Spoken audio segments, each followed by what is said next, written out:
Hi everyone, welcome back to GK Today. I am Sia and very good morning. 16th of May के current affair हम discuss कर रहे हैं and आज के जो टॉपिक हम डिस्कस कर रहे हैं फर्स्ट ऑफ ऑल यूपीएससी के न्यू चेयरपर्सन अपॉइंट हुए उनके बारे में हम डिस्कस करेंगे. समृद्ध scheme, PM Shri scheme, major schemes in news, active galactic nuclei, semiconductor unit 6th मिल चुकी है इंडिया को एंड जो प्रीवियस है उनका रिवीजन करेंगे. जो डिफेंस इक्विपमेंट है जो ऑपरेशन सिंदूर में यूज हुए that is integrated air command and control system and Bhargavastra drone system, इनकी अपडेट देखेंगे. कल्चरल न्यूज में Shirui lily festival and Bhadar river अभी न्यूज में रही. Hydrogen fuel cell truck and model school that is PM Shri school, right. And the most important thing, all these questions, these are part of daily 20 MCQ series which is available on GK Today application only. चलिए start करते हैं the session and the first question. Who has been appointed as the new chairman of the UPSC in May 2025? So UPSC के new chairman को appoint किया गया है. That personality is important because यह पहले रह चुके हैं former defense secretary and recently Ajay Kumar, doctor Ajay Kumar, इन्हें अपॉइंट किया गया the new chairman of UPSC. इन्होंने रिप्लेस किन्हें किया है? जो यूपीएससी की सेकंड विमेन चेयरपर्सन बनी थी उन्हें रिप्लेस करके डॉक्टर अजय कुमार बने हैं द न्यू चेयरमैन. एंड कौन थी इनसे पहले? That is Preeti Sudan. प्रीति सुदन का जो कार्यकाल रहा वो 2024 से 2025 मई तक रहा एंड मई में अजय कुमार ने ज्वाइन कर लिया है यूपीएससी को. ठीक है, प्रीति सुदन, इनका नाम इंपॉर्टेंट है बिकॉज सेकंड विमेन चेयरपर्सन थी यह यूपीएससी के लिए. Now the question, first women chairperson कौन थे यूपीएससी के? That is R M. बैथ्यू. इनका नाम भी इंपॉर्टेंट है बिकॉज फर्स्ट वुमेन चेयरपर्सन रह चुकी है ये 92 से 96 तक. कुछ फेमस पर्सनालिटीज का नाम हम डिस्कस कर रहे हैं यहाँ पर जो यूपीएससी से एसोसिएटेड है. अजय कुमार रीसेंट है. प्रीवियस कौन थी? Preeti Sudan, second women chairperson. First women chairperson R M. Bathew. ठीक है, ये थ्री नेम क्लियर है. नाउ हम यहाँ पे डिस्कस कर रहे थे first chairperson of UPSC and that is Saroj Bakar. ये फर्स्ट चेयरपर्सन थे यूपीएससी के. ठीक है, 1926 से 1932 तक, हमारे इंडिपेंडेंस से पहले. एंड इनके बाद जो फर्स्ट कॉन्स्टिट्यूशनल चेयरपर्सन बने यूपीएससी के, हमारे कॉन्स्टिट्यूशन के बनने के बाद, दैट इज आर.एन. बैनर्जी. 1949 से 1955 तक इनका टेन्यूर था.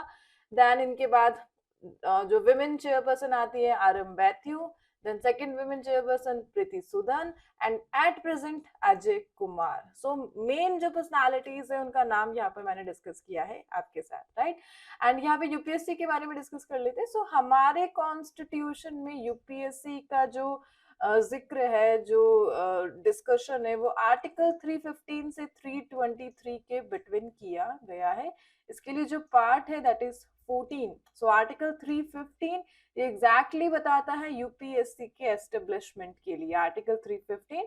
और जो अदर पीएससीज है प्लस यूपीएससी, उनका एस्टेब्लिशमेंट किया जाना चाहिए, ऐसा कहाँ पर मेंशन है? आर्टिकल 315 में.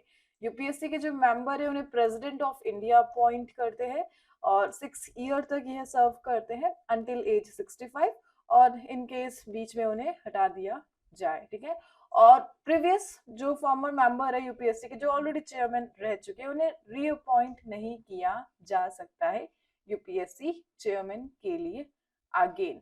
ठीक है, होप ये क्वेश्चन आपको क्लियर है. सारे पॉइंट्स यहाँ पर हमने देख लिए हैं. आगे बढ़ते हैं.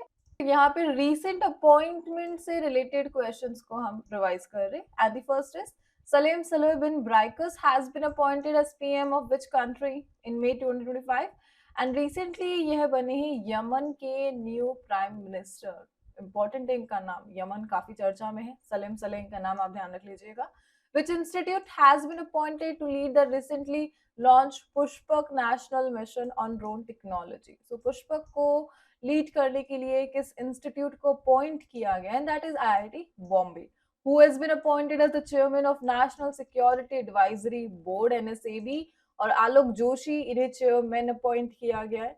सीजीआई 52nd, यह कौन बने हैं? And that personality is Bhushan Ramakrishna Gavai. इनका नाम काफी इंपॉर्टेंट है. 52nd सीजीआई यह बन चुके हैं, राइट. सो आपके लिए क्वेश्चन, 51st सीजीआई कौन थे इंडिया के, and 50th CGI and first CGI कौन थे? फटाफट से 3 नेम कमेंट बॉक्स में आप मेंशन कर दीजिए। आगे बढ़ते, who has been appointed as the chairperson of the 23rd law commission of India in April 2025, and that personality is Dinesh Maheshwari. Which country has been appointed to the UNISAR for the period 25-27 in April 2025, and that is India. Country की बात की जा रही है, personality की बात नहीं. Who has been appointed as a new finance secretary of India in March 2025, and that is Ajay Seth. ठीक है, अजय सेठ को न्यू फाइनेंस सेक्रेटरी अपॉइंट किया गया. इनसे पहले तुहिन कांता पांडे थे, बट तुहिन कांता पांडे को सेबी का चेयरमैन बनाया गया, एंड अजय सेठ बने हैं the new finance secretary. Right, let's move to the next slide. Dr. Subbanna Ayappan, who recently passed away, played a key role in which revolutions in India. तो इंडिया की किस क्रांति में महत्वपूर्ण रोल निभाया है डॉक्टर सुब्बन्ना अयप्पन ने, जिनका हाल ही में निधन हो गया है. एंड दैट क्रांति is blue revolution. So blue revolution में इनका महत्वपूर्ण योगदान रहा है. The most contribution of doctor Subbanna Ayyappan, जो कि एक फेमस फिशरी साइंटिस्ट है. रिसेंटली 10th मई को कावेरी रिवर के नियर बाय ये डेड पाए गए, एंड रिसेंटली न्यूज में रहे. 70-year-old में इनका एज इनकी रही, और पद्मश्री अवार्ड इन्हें ऑलरेडी मिल चुका है. Architect of India's blue revolution, that personality is doctor Subbanna Ayyappan. India का जो फिश मार्केट है, फिश प्रोडक्शन है, उसे साइंटिफिक एक्वाकल्चर के थ्रू एनहांस करने में इन्होंने बहुत बड़ा कंट्रीब्यूशन दिया है. सो इनका नाम आप ध्यान रख लीजिएगा. कर्नाटका में अभी रिसेंटली इनका निधन हो गया, और इंडिया की ब्लू रेवोल्यूशन से यह एसोसिएटेड है. पद्मश्री इन्हें मिल चुका है. ठीक है, ब्लू रेवोल्यूशन को हम डिस्कस कर रहे हैं. फिश जो फिशरी सेक्टर है उससे एसोसिएटेड है. नील क्रांति मिशन कहा जाता है ब्लू रेवोल्यूशन को. नील क्रांति मिशन इन इंडिया से कब लॉन्च किया गया था? बेसिकली 1985, 1990, 5 साल में इसे लॉन्च किया गया था. 7th 5-year प्लान के दौरान जो ब्लू रेवोल्यूशन है, नील क्रांति मिशन, इसे इंट्रोड्यूस किया गया था. ठीक है, इसी के साथ यहाँ पर पद्मश्री अवार्ड की बात की जा रही है. Padma Shri award 4th highest civilian award in India, and that is Padma Shri award. 4th highest है. फर्स्ट, सेकंड, थर्ड कौन है? And that is, first number पे आता है द भारत रत्न, सेकंड पर आता है पद्म विभूषण, एंड थर्ड पे आता है Padma Bhushan, and the fourth most important, the highest civilian award is Padma Shri. Padma Shri basically republic day के दौरान दिया जाता है, और किस फील्ड में दिया जाता है? सो ये सारे फील्ड ध्यान रख लीजिएगा. ऑप्शंस में डेफिनेटली कोई आउटर फील्ड देकर आपसे पूछा जा सकता है कि पद्मश्री किसी से एसोसिएटेड नहीं है. Art, education, industry, literature, science, acting, medicine, social service, public affair, इन कैटेगरी में पद्मश्री अवार्ड दिया जाता है by the government of India every year on republic day. Right, let's move to the next slide. recent awards and honors and person and news से associated questions हम यहाँ पे देख रहे हैं. That is, which organization recently received the award for its 2024 voter awareness campaign during the Lok Sabha election 2024, and that is Doordarshan. Doordarshan को मिला है वोटर अवेयरनेस कैंपेन के लिए अवार्ड. ठीक है, लोकसभा इलेक्शन 2024 के दौरान. नेशनल एनर्जी कंजर्वेशन अवार्ड किसे मिला है? ब्यूरो ऑफ एनर्जी एफिशिएंसी को. डॉक्टर राम नारायण अग्रवाल का निधन हो गया, किस फील्ड से है? साइंस से. Rajagopala Chidambaram, who recently passed away, किस फील्ड से एसोसिएटेड है? न्यूक्लियर फिजिस्ट है यह. Which Indian conservation scientist was conferred the Harry Mazel Award at the 5th IUCN SSC Leaders Meeting in Abu Dhabi, और ये अवार्ड मिला है विभव कुमार तालुकदार को. ठीक है, इंडियन कंजर्वेशन साइंटिस्ट है, और द हैरी मेजल अवार्ड इन्हें दिया गया. The McGregor memorial medal is awarded for outstanding achievements in which of the following areas, और यह military reconnaissance, exploration and adventure field में दिया जाता है. The MacGregor Memorial Medal. ठीक है, which prestigious military honor was recently awarded to 4 battalion of the Indian Army's mechanized infantry, and recently राष्ट्रपति चिन्ह, प्रेसिडेंट कलर दिया गया. Right? Let's move to the next slide. The next question. सो यहाँ पे हम discuss कर रहे द पीएम श्री स्कीम। बता सकते हैं पीएम श्री स्कीम को कब इम्प्लीमेंट किया गया था? So the first of all the question, what is the name of the scheme launched to upgrade existing schools into model school with modern infrastructure? And that is PM Shri scheme. PM Shri scheme प्रधान मंत्री school for rising India 2022 में इसे launch किया गया था under the national education policy 2020। So NEP 2020 का main feature है the PM Shri scheme, और basically 2022 से लेके 27 तक इस स्कीम को इम्प्लीमेंट किया जाना है। टारगेट ईयर ध्यान रख लीजिएगा, 2022 में लॉन्च किया गया, 27 इज द टारगेट ईयर। और जो स्टेट एंड यूटीज है उनके स्टैंडर्ड्स को बढ़ाना है, modern infrastructure, smart classroom, lab, sustainability, real world skill government school में इंट्रोड्यूस करवाना है, और यही मेन एजेंडा है पीएम श्री स्कूल स्कीम का। सो रिसेंटली न्यूज में क्यों रहा? बिकॉज वी ऑल नो अभी रिसेंट कुछ राज्य थे जिन्होंने सेंटर की इस स्कीम को इम्प्लीमेंट करने से मना कर दिया, उन्हीं में से है केरला। सो रिसेंटली केरला ने क्या किया है, सुप्रीम कोर्ट में अपील करी है कि सेंटर ने हमारा जो फंड रोका हुआ है एजुकेशन के लिए, बिकॉज हम लोगों ने पीएम श्री स्कीम में पार्टिसिपेट नहीं किया, and that's why PM Narendra Modi ने हमारा जो बजट है एजुकेशन के लिए उसे रोक दिया। सो इसके लिए केरला गया है सुप्रीम कोर्ट में कि हमारा जो फंड रुका हुआ है 1500 करोड़ का वो हमें एलोकेट किया जाए, एंड दैट्स वाई यह जो क्वेश्चन है अभी न्यूज में रहा। होप ये जो क्वेश्चन है आपको क्लियर है। Now the other thing, the national education policy 2020। सो अगर आपसे पूछा जाए 21st सेंचुरी की फर्स्ट एजुकेशन पॉलिसी कौन सी है, देन आपको आंसर देना है एनईपी 2020। यह 21st सेंचुरी की फर्स्ट एजुकेशन पॉलिसी है 2020 नेशनल एजुकेशन पॉलिसी, ठीक है।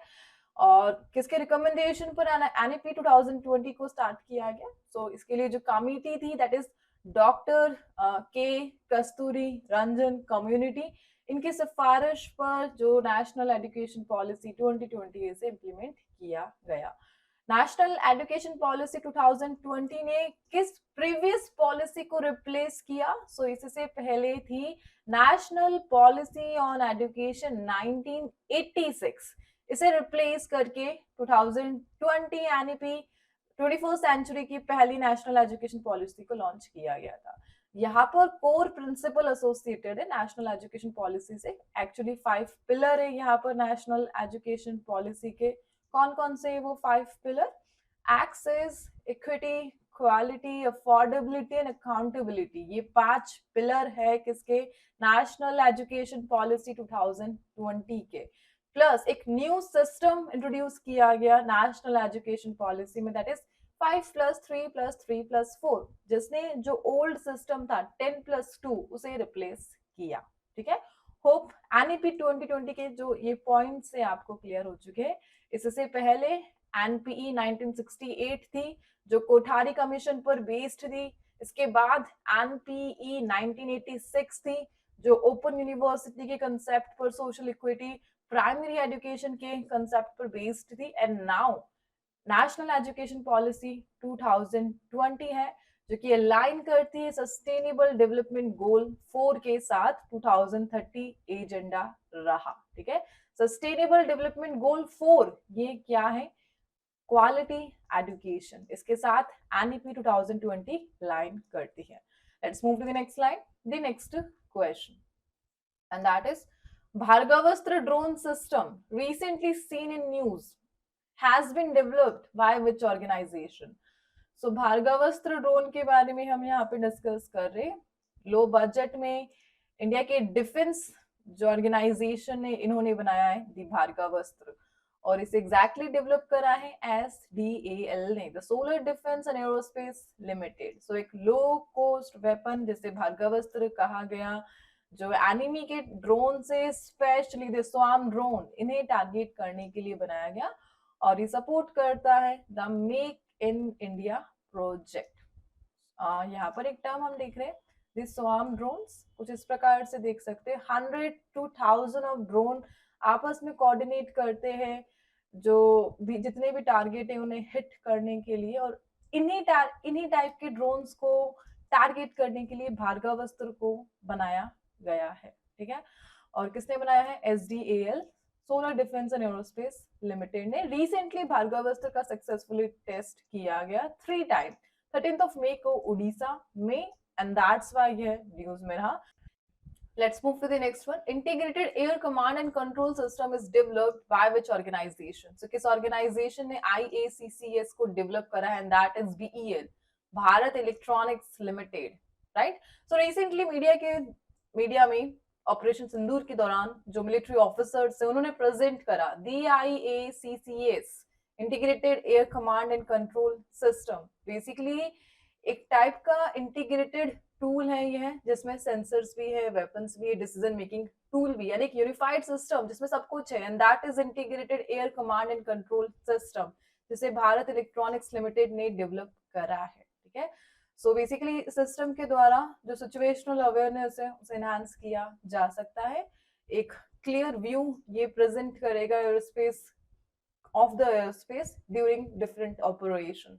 सो कोई भी ऑपरेशन चल रहा है तो उस दौरान डिसीजन मेकिंग टूल्स, वेपन, जितने भी सेंसर है, उन सबका एक यूनिफाइड सिस्टम हमारे पास आ चुका है, and that is defence IACCS, integrated air command and control system, जिसे BEL ने लॉन्च किया। ठीक है, Bharat electronics limited. So basically Bharat electronics limited, इनका हेडक्वार्टर कहाँ पर लोकेटेड है? बेंगलुरु, इंडिया में इनका हेडक्वार्टर आपको देखने को मिलेगा। इस बॉडी को 1954 सम फाउंड किया गया था, और इनका मेन ऑब्जेक्टिव है क्या है? एरोस्पेस एंड डिफेंस इलेक्ट्रॉनिक्स को बनाना। यह मेन ऑब्जेक्टिव है भारत इलेक्ट्रॉनिक्स लिमिटेड का, right? Let's move to the next slide. So defence से रिलेटेड कुछ क्वेश्चंस को हम यहाँ पे देख रहे हैं जो कि प्रीवियस सेशन से ही एसोसिएटेड है, and that are the Taurus KEPD 350 missile is recently develop करा है Germany, and the other country is Sweden ने रिसेंटली। ठीक है, the next is Sea Vigil 24 is a defense exercise conducted by which country? India ने इसे conduct कराया। What is the name of the Indian Navy sailing vessel and used in the Navika Sagar Parikrama expedition second? So Navika Sagar में use किया गया था INS Tarini, right? And recently 12 women निकली है कहाँ पर? सेशल्स में, समुद्र यात्रा, दी ग्लोबल सर्कमनेविगेशन, उसमें कौन सा सेलिंग वेसल यूज किया गया है ये आपको बताना है। ठीक है, और बेसिकली वो जो 12 वुमेन है वो तीनों आर्म फोर्सेस से रिलेटेड है। India has recently tested K4 submarine launched ballistic missile from which nuclear powered submarine INS Arighat को यूज किया गया। जोरावर टैंक इसे डेवलप करा है DRDO ने। Heads of Asian coast guard agency, इनका 20th एडिशन अभी रिसेंटली हुआ मीटिंग कॉन्फ्रेंस, और इसे होस्ट करा साउथ कोरिया ने।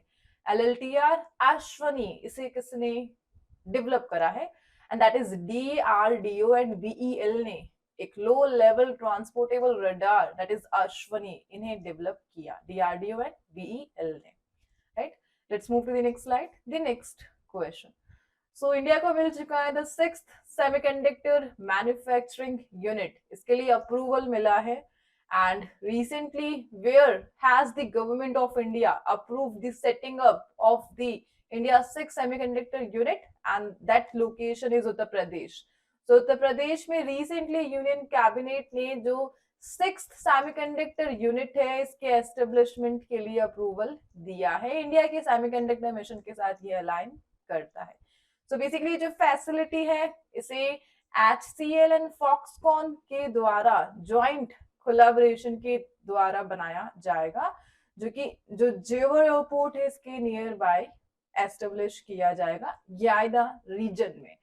सो first of all Uttar Pradesh में जो Yamuna expressway industrial development authority region है इसके नियर बाय लोकेटेड है द जेवर एयरपोर्ट, और यहाँ ही बनाया जाएगा इंडिया का 6th सेमीकंडक्टर यूनिट। ठीक है, जो जेवर एयरपोर्ट है उत्तर प्रदेश के जेवर डिस्ट्रिक्ट में यह लोकेटेड है, और बेसिकली नोएडा इंटरनेशनल एयरपोर्ट के नाम से आप इसे जानते होंगे। इंडिया का लार्जेस्ट एयरपोर्ट है यह, एक बार कंप्लीट हो जाएगा इंडिया का लार्जेस्ट एयरपोर्ट यह बन जाएगा, नोएडा इंटरनेशनल एयरपोर्ट और जेवर एयरपोर्ट। और इसी के नियर बाय बनेगी इंडिया की 6 semiconductor unit, joint collaboration between HCL and Foxconn. Now the question कि जो Foxconn है ये कहाँ से एसोसिएटेड है, किस कंट्री की कंपनी है? So basically Foxconn Taiwan based एक कंपनी है, इनका जो हेडक्वार्टर है न्यू ताइपाई ताइवान तोचेंग में लोकेटेड है, और इस प्रकार ताइवान के साथ हमने कोलैबोरेशन किया है 6 सेमीकंडक्टर यूनिट के एस्टेब्लिशमेंट के लिए। बेसिकली इस प्लांट के द्वारा जो ड्राइवर चिप्स है इनके डिस्प्ले को प्रोड्यूस किया जाएगा, इनकी जो कैपेसिटी है वो 20,000 वेफर पर मंथ है, और 36 मिलियन चिप मंथली प्रोड्यूस करना ये टारगेट रहने वाला है 6 सेमीकंडक्टर यूनिट का उत्तर प्रदेश में, ठीक है। एंड नाउ हम यहाँ पे फटाफट से जो 5 यूनिट्स रह चुकी है जिनके लिए ऑलरेडी अप्रूवल मिल चुका है बाय द यूनियन कैबिनेट, उन्हें रिवाइज करने जा रहे। So the first semiconductor unit, उसके लिए हमने जो कोलैबोरेशन किया है वो माइक्रोन के साथ करा है। माइक्रोन यूएसए यह डेवलप कर रहा है इंडिया का पहला सेमीकंडक्टर यूनिट सानंद गुजरात में, जो कि 2026 तक ऑपरेशन में आ जाएगा, ठीक है। फर्स्ट है सानंद गुजरात, माइक्रोन यूएसए के साथ हमारा कोलैबोरेशन हुआ है फर्स्ट सेमीकंडक्टर यूनिट के लिए। सेकंड बनेगा गुजरात के धोलेरा में, और इसके लिए जो कोलैबोरेशन है वो Tata electronics and power chip Taiwan based इनके बिटवीन हुआ है। सेमीकंडक्टर जो मैन्युफैक्चरिंग यूनिट है उसे बनाया जाएगा सेकंड। एंड थर्ड हुआ है असम के लिए मोरीगांव, यहाँ पर Tata semiconductor assembly and test private limited के द्वारा। Fourth CG power Sanand Gujarat में अगेन, तो 3 मेजर कंपनीज है, थाईलैंड से माइक्रो इलेक्ट्रॉनिक्स, जापान से रेनेसस एंड सीजी पावर, ये फोर्थ यूनिट को स्टार्ट करेंगे सानंद गुजरात में। And fifth again Sanand Gujarat, Kaynes semicon private limited India, ठीक है, यहाँ पे बनेगा सानंद गुजरात में द फिफ्थ सेमीकंडक्टर यूनिट। सो सानंद गुजरात में ऑलरेडी 3 आ चुकी है, micron and third CG power and केनी सेमिकॉन प्राइवेट लिमिटेड। होप ये क्वेश्चन आपको क्लियर है, ठीक है। ऑल जो नेम है यहाँ पर मैंने मेंशन कर दिए है। चलिए आगे बढ़ते हैं, next slide, the next question, which ministry is responsible for implementing the समृद्ध स्कीम। तो समृद्ध स्कीम को हम डिस्कस कर रहे हैं, और कौन सी मिनिस्ट्री इससे एसोसिएटेड है जिसने समृद्ध को इनिशिएट करा? The startup accelerator for product innovation development and growth, और इससे एसोसिएटेड है ministry of electronics and information technology, जिसके जो कैबिनेट मिनिस्टर है वो अश्वनी वैष्णव है। सो रिसेंटली हुआ क्या है, 2 लोगों को, जिसमें से एक चार्टेड अकाउंटेंट सीए थे, उन्हें अरेस्ट किया गया बिकॉज समृद्ध स्कीम के तहत इन लोगों ने 3 करोड़ रुपीस का घोटाला किया है ministry of electronics and information technology के साथ। चीटिंग हुई है 3 करोड़ रुपीस की इन 2 लोगों के द्वारा, और इन्हें अरेस्ट किया गया रिसेंटली, एंड दैट्स व्हाई समृद्ध स्कीम न्यूज में रही। बेसिकली समृद्ध स्कीम जो स्टार्टअप्स है इंडिया के, दी आईटी स्टार्टअप्स, इनके लिए एक मेजर प्रोग्राम है जिसे मिनिस्ट्री ऑफ आईटी ने लॉन्च किया था customer, investor and global market को कनेक्ट करने के लिए। जो यह स्कीम है ये स्टार्टअप्स को 40 लाख रुपीस पर ऑफर कर रही है, सो दैट वो इन्वेस्टमेंट को एक्सलरेट किया जा सके, और जो ministry of IT startup hub and digital India corporation के द्वारा इसे मैनेज किया जा रहा है, ये समृद्ध स्कीम, ठीक है।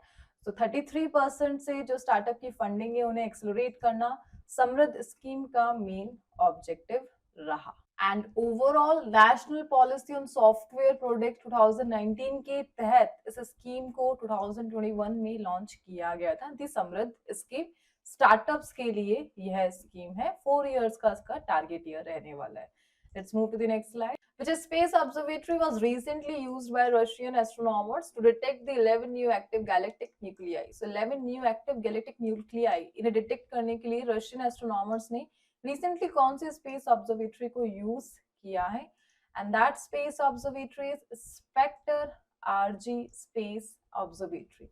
रिसेंटली इसे यूज किया गया रशियन एस्ट्रोनॉमर्स के द्वारा।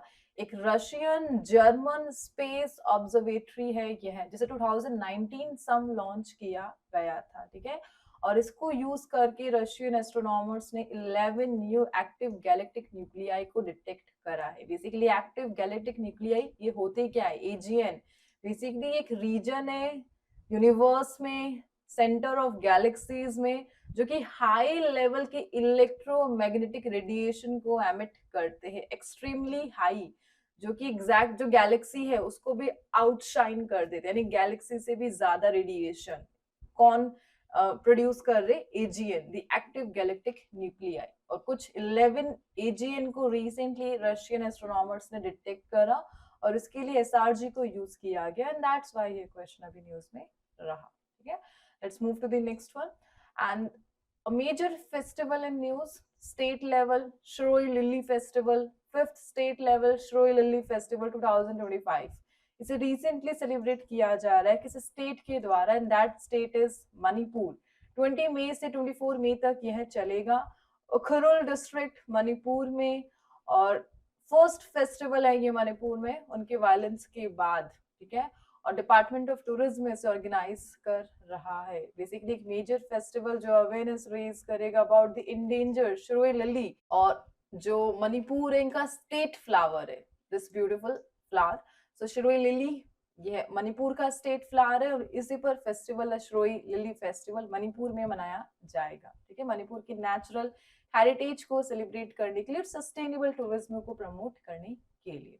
Right, let's move to the next slide and the next question. The next is the Bhadar river that was recently seen in news flows through which state? So basically ये flow होती है गुजरात से। Recently हुआ क्या है, NGT the national green tribunal, इन्होंने Gujarat pollution control board को direct किया है, इन्हें कहा है कि आप लोग जो भादर रिवर है इसमें जितना भी पॉल्यूशन को हटाने के लिए जो भी एफर्ट लगाए जा रहे हैं उस पर एक रिपोर्ट को पेश करें। ठीक है, भादर रिवर गुजरात में नियर अहमदाबाद यह फ्लो होती है, 190 किलोमीटर इसका रूट है और एग्जैक्टली जूनागढ़ हिंगोलगढ़ के थ्रू यह ओरिजिन होती है और आगे जाकर अरेबियन सी में मिल जाती है। ठीक है, NGT the national green tribunal 2010 में से क्रिएट किया गया था एनवायरमेंटल प्रोटेक्शन केसेस को हैंडल करने के लिए।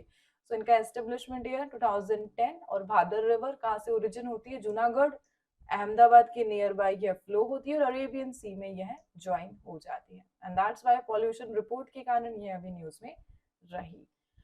होप ये क्वेश्चन आपको क्लियर है एंड इस सेशन को आज हम यहाँ पे एंड कर रहे हैं। एंड आज के जो क्विज के क्वेश्चन है that is related with art and culture current affair, जिनके आंसर आपको कमेंट बॉक्स में प्रोवाइड करने हैं। एंड हम मिलते हैं नेक्स्ट सेशन के साथ। Till then please do revision and take care and thank you for watching. Hope आपने इस सेशन को एंजॉय किया हो।